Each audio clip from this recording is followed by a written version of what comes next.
오늘 우리에게 주신 하나님 말씀은 룻기 2장 8절부터 23절에 있는 말씀입니다. 우리 스크린에도 나오고 또 주보에도 있는데 우리 본문 말씀이 꽤 길지요. 그래도 계속해서 읽어 나가겠습니다. 우리 교독하십시다. 제가 한 절 읽고 여러분이 한 절 읽으시기 바랍니다. 보아스가 룻에게 말하였다. 여보시오 세덱, 내가 하는 말을 잘 들으시오. 이삭을 이루려고 다른 밭으로 가지 마시오. 여기를 떠나지 말고 우리 밭에서 일하는 여자들을 바싹 따라다니도록 하시오. 우리 일꾼들이 곡식을 거두는 밭에서 눈길을 돌리지 말고 여자들의 뒤를 따라다니면서 이삭을 줍도록 하시오. 젊은 남자 일꾼들에게는 덱을 건드리지 말라고 단단히 일러두겠소. 목이 마르거든 주저하지 말고 물단지에 가서 젊은 남자 일꾼들이 기르다가 둔 물을 마시도록 하시오. 그러자 룻은 엎드려 이마를 땅에 대고 절을 하면서 보아스에게 말하였다. 저는 한낱 이방 여자일 뿐인데 어찌하여 저 같은 것을 이렇게까지 잘 보살피시고 생각하여 주십니까? 보아스가 룻에게 대답하였다. 남편을 잃은 뒤에 댁이 시어머니에게 어떻게 하였는지를 자세히 들어서 잘 알고 있어. 어머니를 떠나서 태어난 땅을 떠나서 엊그제까지만 해도 알지 못하던 다른 백성에게로 오지 않았어. 댁이 한 일은 주께서 갚아 주실 것이요. 이제 댁이 주 이스라엘의 하나님의 날개 밑으로 보호를 받으러 왔으니 그분께서 댁에게 넉넉히 갚아 주실 것이요. 룻이 대답하였다. 어른께서 이토록 잘 보살펴 주시니 몸둘 바를 모르겠습니다. 어른께서 거느리고 계신 여종들 축에도 끼지 못할 이 종을 이처럼 위로하여 주시니 보잘것없는 이 몸이 큰 용기를 얻습니다. 먹을 때가 되어서 보아스가 그에게 말하였다. 이리로 오시오. 음식을 듭시다. 빵 조각을 초에 찍어서 드시오.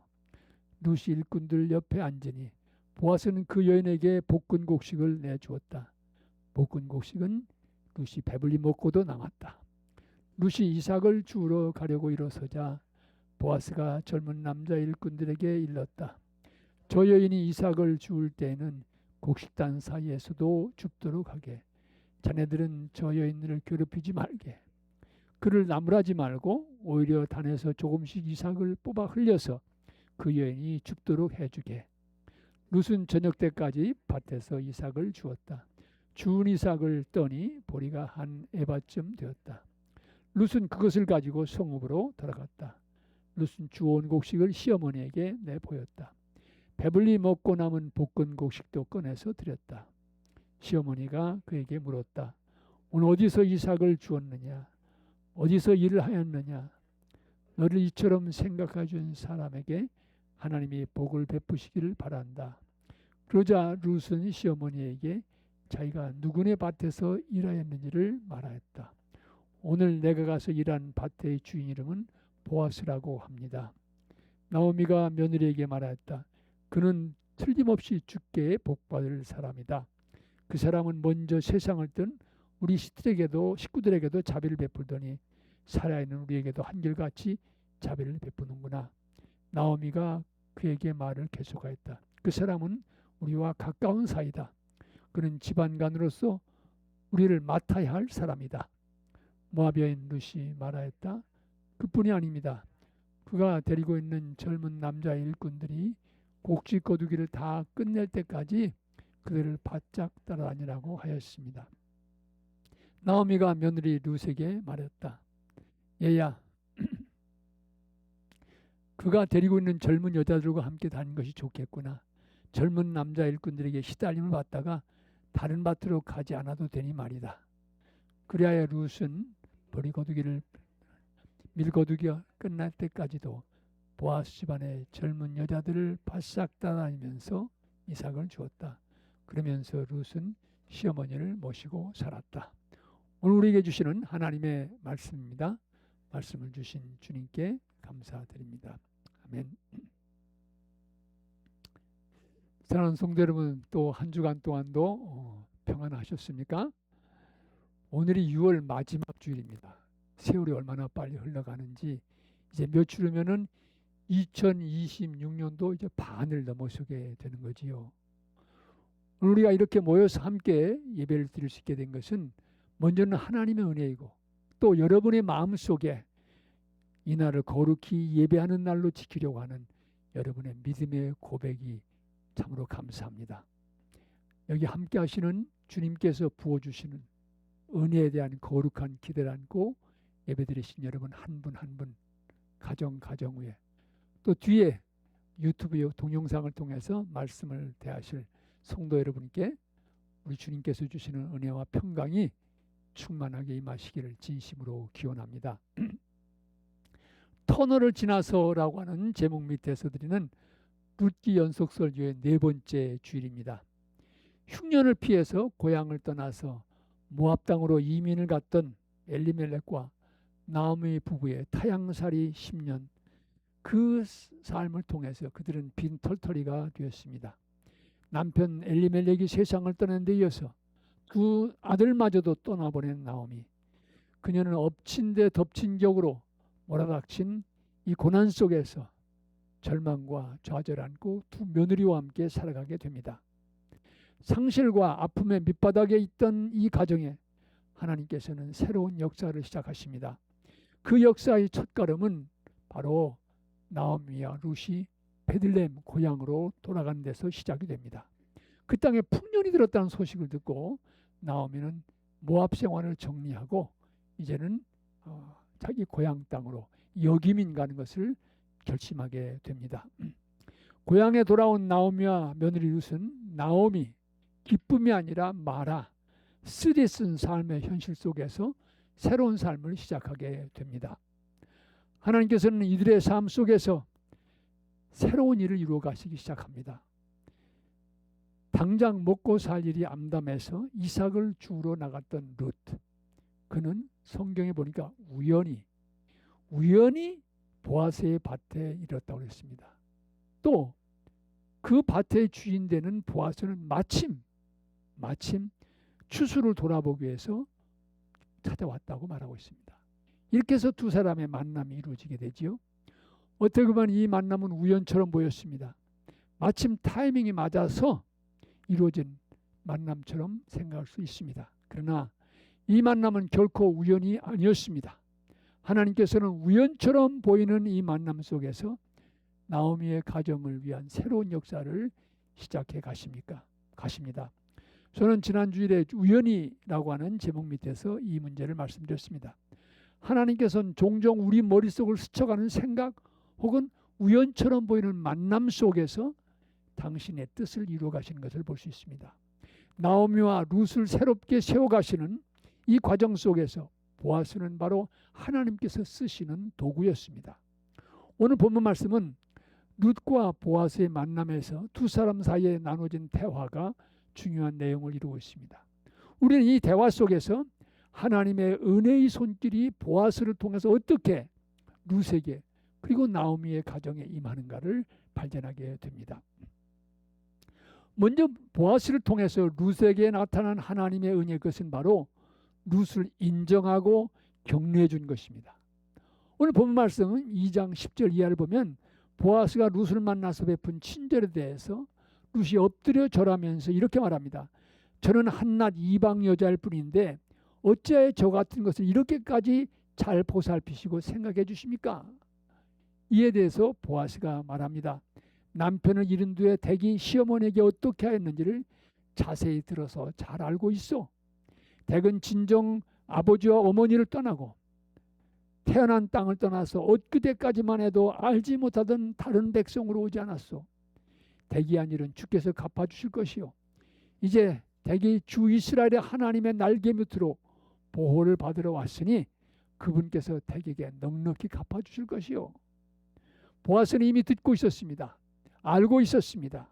비록 이방 여인이지만 룻이 행한 선한 일과 아름다운 삶의 좌치를 알고 있었습니다. 또 그녀가 시어머니를 위해서 자기의 안위를 포기하고 베들레헴을 찾아온 용기와 믿음을 보아스는 듣고 있었습니다. 그는 룻의 이 믿음, 이 희생을 인정해 주었습니다. 보아스의 따뜻한 격려와 인정의 말에 누수는 2장 13절에서 이렇게 말합니다. 어른께서 이토록 잘 보살펴 주시니 몸둘 바를 모르겠습니다. 어른께서 거느리고 계신 여종들 쪽에도 끼지 못할 이 몸을 이처럼 위로하여 주시니 보잘것없는 이 종이 큰 용기를 얻습니다. 보아스의 인정과 격려는 룻에게 용기를 불어넣어 주었습니다. 그 마음속에 희망을 심어 주었습니다. 베들레헴 땅은 낯선 곳이지만 그래도 살만한 곳이라고 하는 것을 깨닫게 해주었습니다. 하나님께서 우리 인생들에게 베풀으신 은혜를 우리는 여러 가지로 말할 수 있습니다. 근데 그 가운데 하나는 바로 우리의 존재의 가치를 귀하게 여기시고 인정해 주시는 것입니다. 오늘 보아스는 따뜻한 격려의 말로, 축복의 말로 하나님의 은혜를 나누고 있습니다. 불안한 룻의 가슴에 격려를 안겨주고 있습니다. 여러분, 예수님께서 세상에 오셔서 행하신 사역도 여러 가지 있지만 많은 부분은 죄인되고 깨어진 인생의 모습이지만 그 사람들 포기하지 않으시고 인정해 주시며 인간의 존귀함을 일깨워 주신 것입니다. 예수님께서 산상설교에서 이렇게 말씀하셨죠. 한번 말씀드린 기억이 납니다마는 너희는 세상의 소금이다. 너희는 세상의 빛이다. 라고 말씀하셨습니다. 사실 그 당시 12제자들은 오합지졸들이었습니다. 당시 사회의 엘리트들이 아니었습니다. 직업도 어부, 세리와 같이 별 볼 일 없는 사람들이었습니다. 교육도 많이 받지 못한 잡초 같은 인생들이었습니다. 그런데 그들 앞에 놓고 예수님께서는 너희는 세상의 소금이다. 너희는 세상의 빛이다 라고 말씀하셨습니다. 너희는 이후에 세상의 소금이 될 것이다. 빛이 될 것이다 말씀하신 게 아니에요. 지금 부족하고 모자란 모습 그대로 있는 그들 향해서 너희는 세상의 소금이다. 빛이다 말씀하신 것입니다.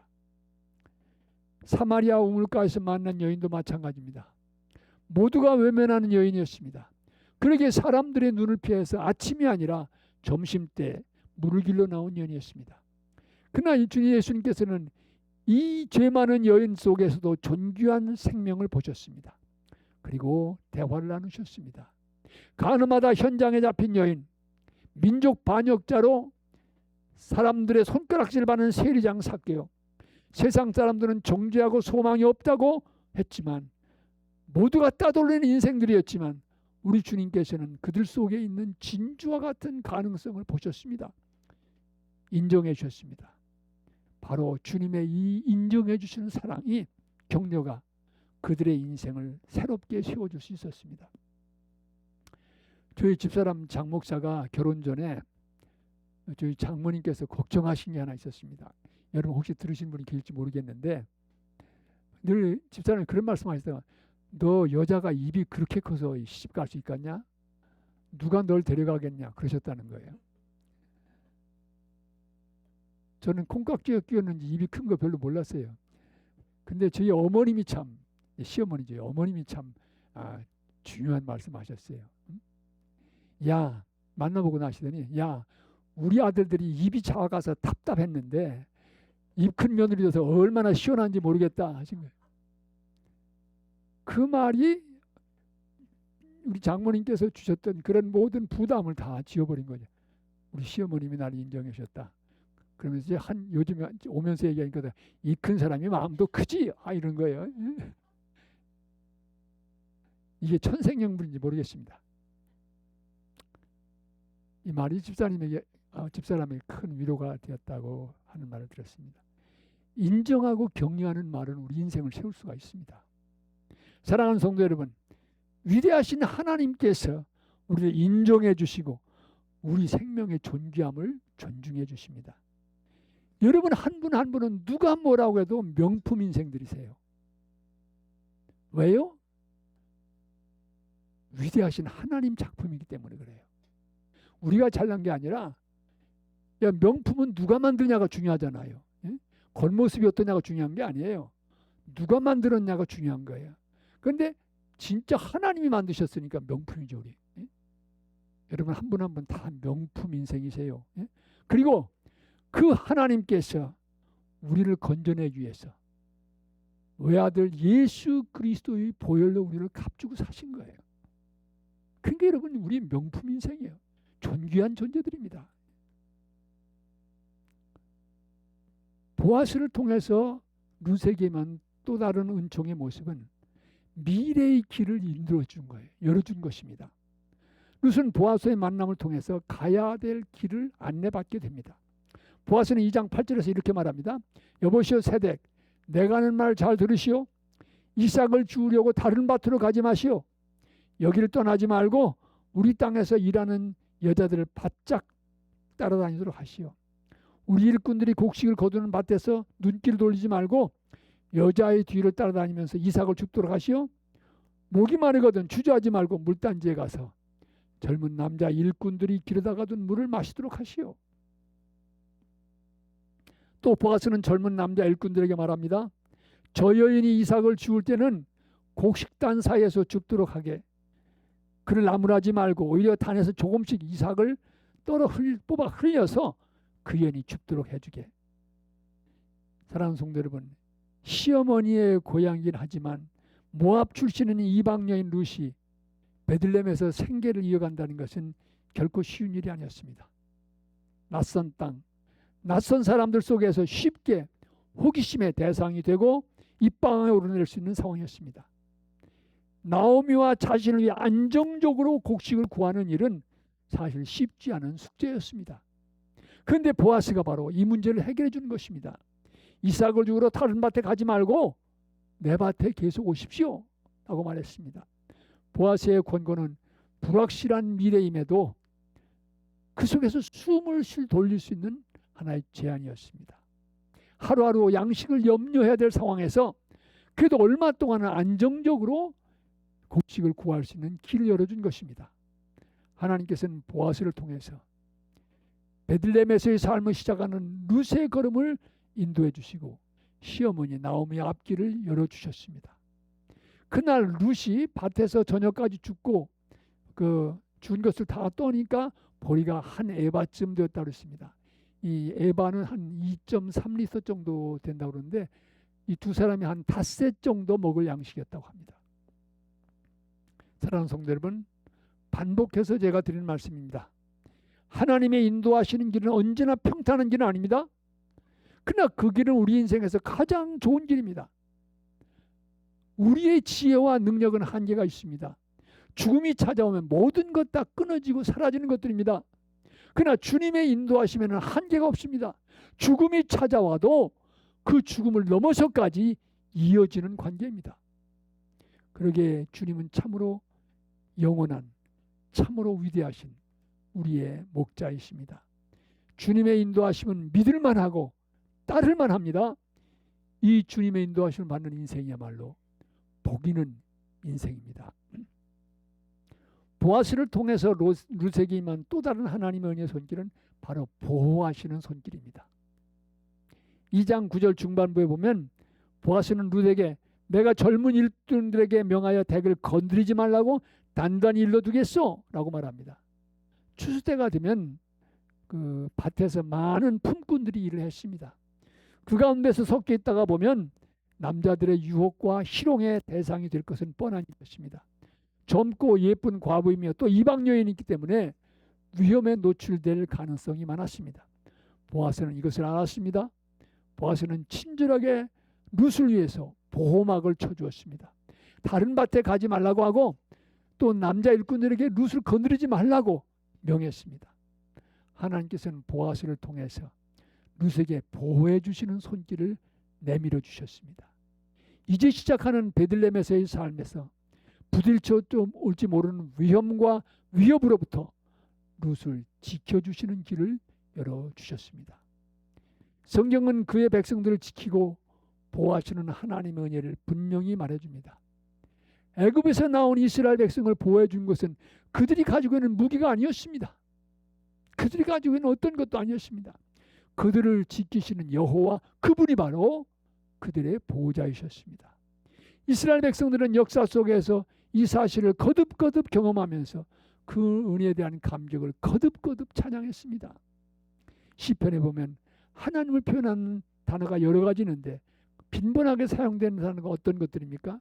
그래서 여호와는 나의 반석, 나의 산성, 나의 요새, 나의 피할 바위시라고 하는 그런 고백입니다. 이스라엘 백성들이 그 윤리에 따라서 1년에 예루살렘에 그 예배드리러 갈 때 그 여정은 결코 평탄한 여정이 아니었습니다. 광야길, 산길을 거쳐야 될 수 있습니다. 그때 불렀던 순례자의 노래가 바로 시편 121편입니다. 내가 산을 향하여 눈을 들리라.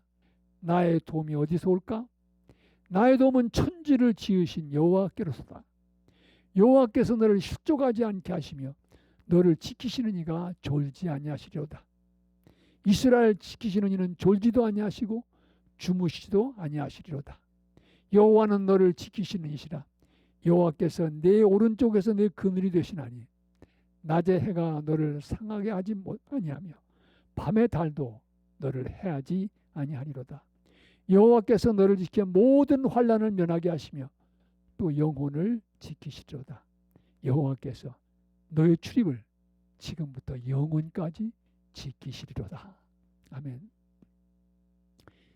2020년 부활절 때였습니다. 그때 저는 임시 담임 목사로 뉴저지의 그 갈보리 교회라고 하는 교회를 섬기고 있었습니다. 부활절 날 많이 모일 수도 없는 그런 상황 속에서 찬양대가 부른 찬양이 있습니다. 코로나가 기승을 들여서 앞길이 어떻게 될지 모르는 그 불확실한 현실 속에서 찬양대가 불렀던 찬송이 뭔지 아십니까? 시편 121편 이 찬송이었습니다. 주는 너를 지키시는다. 이 찬양인 거예요. 이 찬양을 들으면서 많은 성도들의 가슴 속에 또 이게 이제 나중에 줌으로다가 이제 뭐 버추얼 콰이어라고 하나요? 이렇게 영상을 통해서 성가대가 불러서 이거 맞추기가 쉽지 않은데 그래서 그 찬양이 대회에 나가서 수상까지 했습니다. 근데 지금도 유튜브에 보면 있어요. 그래서 다 화면에 얼굴들이 뜨면서 이 찬송을 불렀습니다.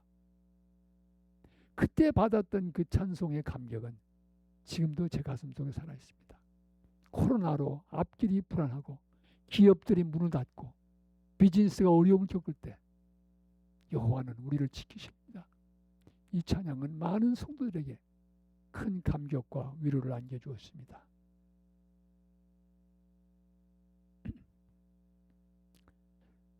룻은 보아스를 통해서 그의 말을 통해서 하나님의 보호하시는 손길을 경험하게 됐습니다.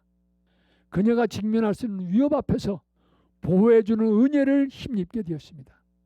하나님께서는 보아스를 통해서 룻의 걱정과 염려를 덜어주셨습니다.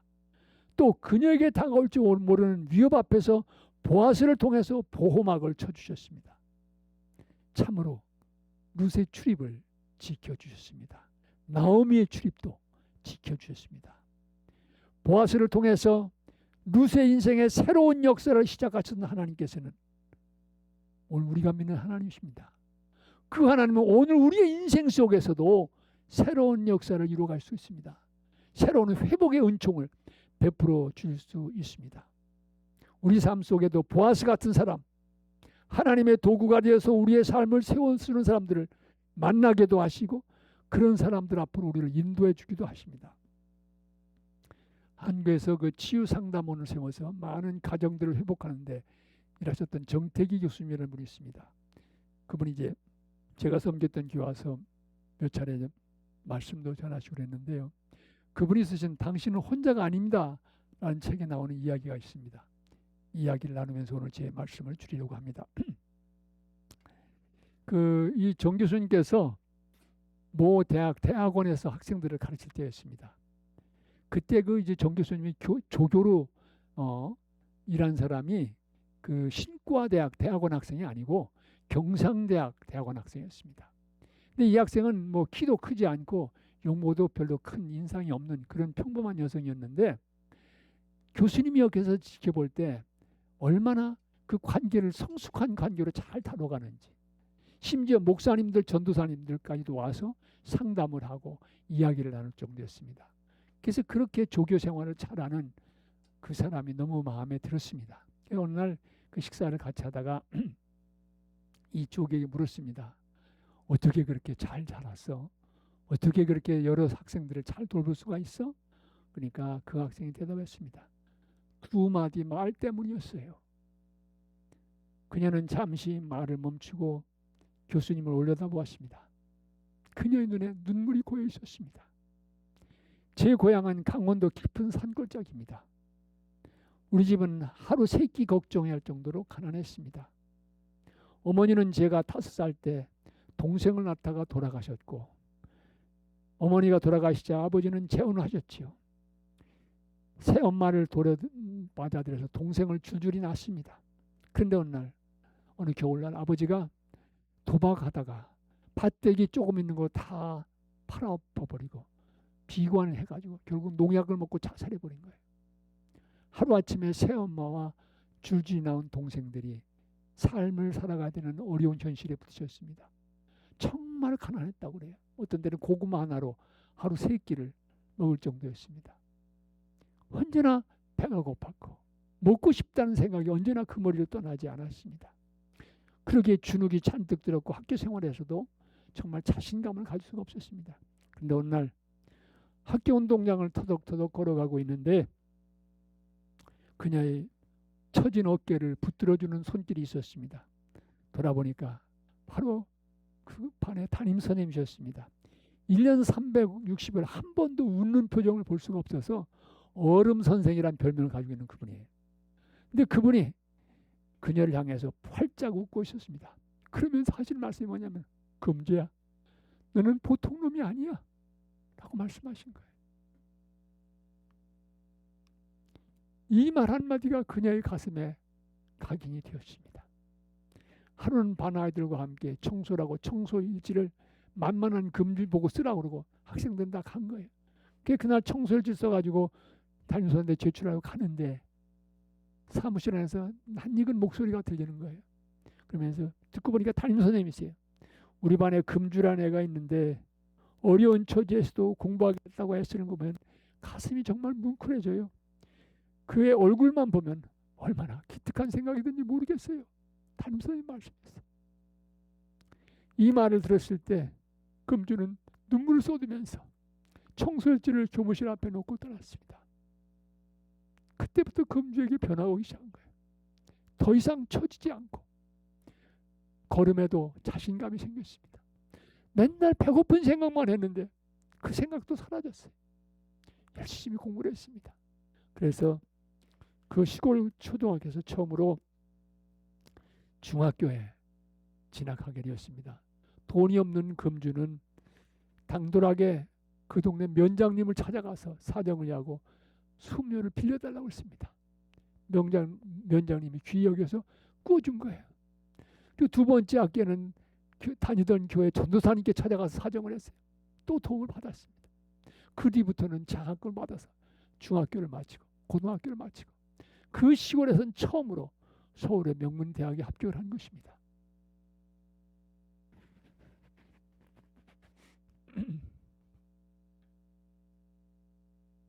이 대학을 졸업하고 금주는 좋은 회사에 취직을 했습니다. 그러나 그 마음속에 살아있는 말, 금주야, 너는 보통 놈이 아니여. 이 말씀 때문에 그냥 회사원에 안주할 수가 없었어요. 회사를 그만두고 다시 대학원에서 공부를 시작한 것입니다. 금주가 바로 그런 사람이었습니다. 정말 가난하고 먹을 것 없고 쓰러져 가던 인생이었지만 선생님의 따뜻한 말 한마디, 금주야, 너는 보통 놈이 아니여. 이 말 한마디가 쓰러져 있던 금주를 일으켜 세운 것입니다. 교회는 바로 이런 공동체 아닙니까? 이렇게 서로를 세워주라고, 서로 붙들어주라고 주님께서 세우신 주님의 몸이 아닙니까? 그리스도의 삶은 바로 그래야 되는 것 아닙니까? 우리 모두가 함께 그런 인생을 살아가시기 바랍니다. 주님은 여러분을 쓰셔서 절망 속에 있는 생명을 살리기를 원하십니다. 여러분을 쓰셔서 우리에게 새로운 미래를 열어주시기 원합니다. 그러기에 주님은 오늘도 우리의 가장 좋은 목자이십니다. 이 목자 대신 주님 손 붙잡고 또 열심히 새로운 삶을 헤쳐가신 여러분 되시기를 진심으로 기원합니다. 우리 찬송가 570장 같이 부르시면서 목자 되신 주님을 함께 찬양하십시다. 다 일어나 부르시겠습니다.